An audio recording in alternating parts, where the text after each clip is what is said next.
Assalamualaikum warahmatullahi wabarakatuh. Perkenalkan, nama saya Skandal Mafia, MPN 1905170027.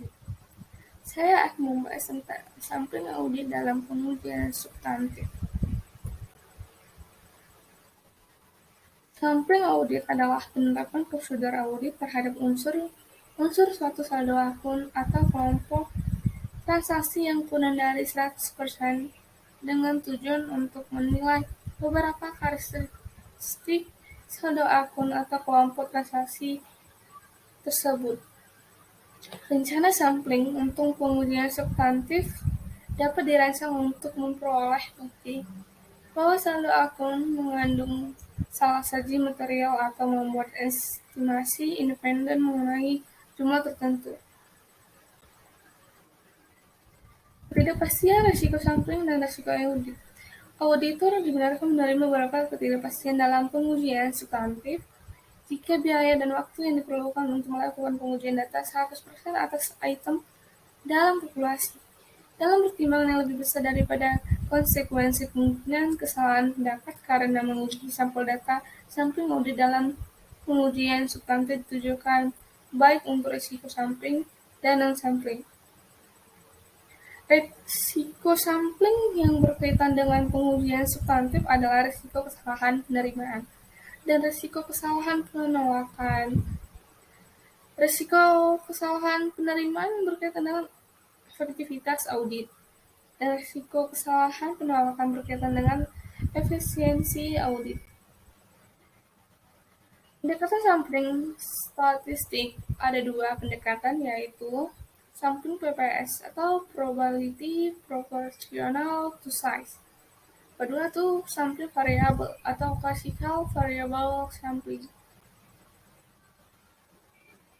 Sampling PPS probability proportional to size. Sampling PPS adalah pendekatan yang menggunakan teori sampling atribut untuk membuat kesimpulan dalam suatu jumlah nominal, bukan dalam tingkat penyimpanan. Bentuk sampling ini dapat digunakan dalam pengujian substantif atas transaksi dari saldo akun. Tujuan utama atas sampling ini adalah untuk mengestimasikan secara independen nilai kelompok transaksi atau saldo. Rencana sampling menentukan tujuan rencana, yaitu tujuan rencana sampling PPS adalah untuk memperoleh bukti bahwa saldo akun yang dicatat tidak salah saji secara material.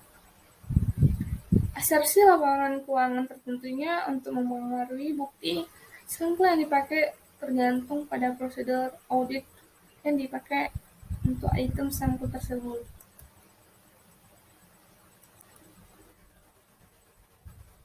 Penetapan populasi dan unit sampling.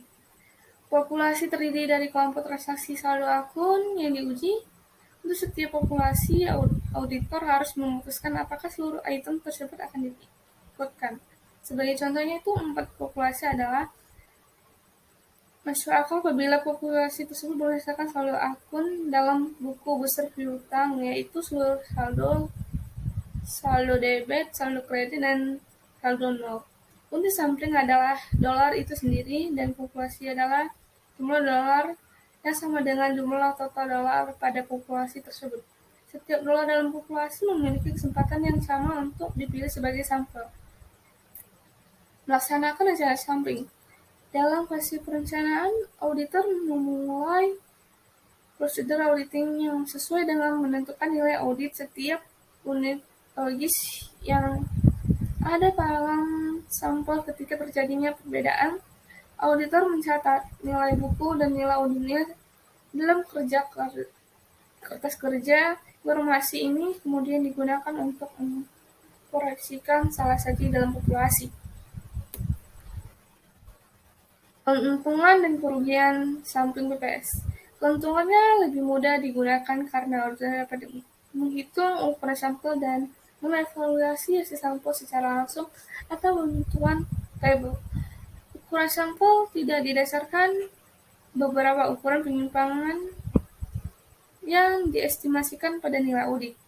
Sampling PPS secara otomatis menghasilkan sampel yang sudah distratifikasikan karena item yang dipilih dalam proporsi dalam penilaian dolarnya.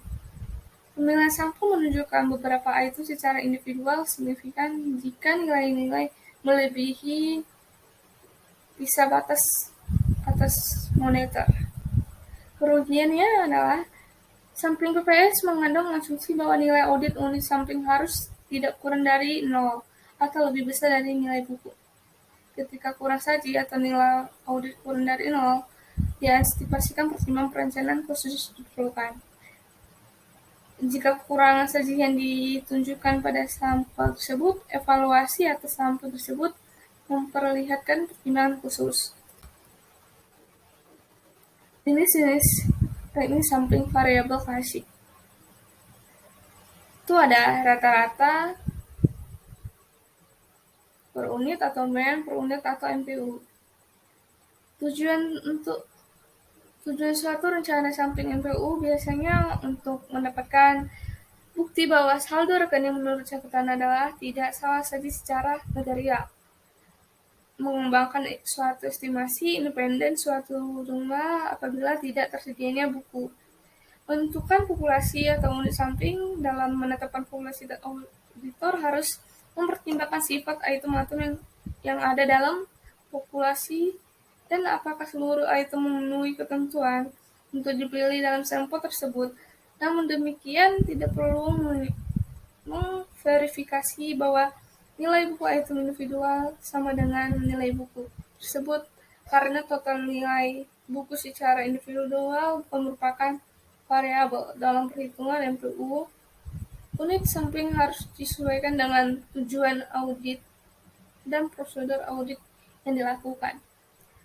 Menentukan ukuran sampel, yaitu ukuran populasi, estimasi penyimpangan standar populasi, salah saji yang dapat ditoleransi, risiko kesalahan pelaksanaan, risiko kesalahan penerimaan, dan cadangan risiko sampling yang direncanakan. Difference dalam sampling estimasi difference, perbedaan dihitung untuk setiap item sampel dari nilai audit. Item tersebut dikurangi nilai bukunya.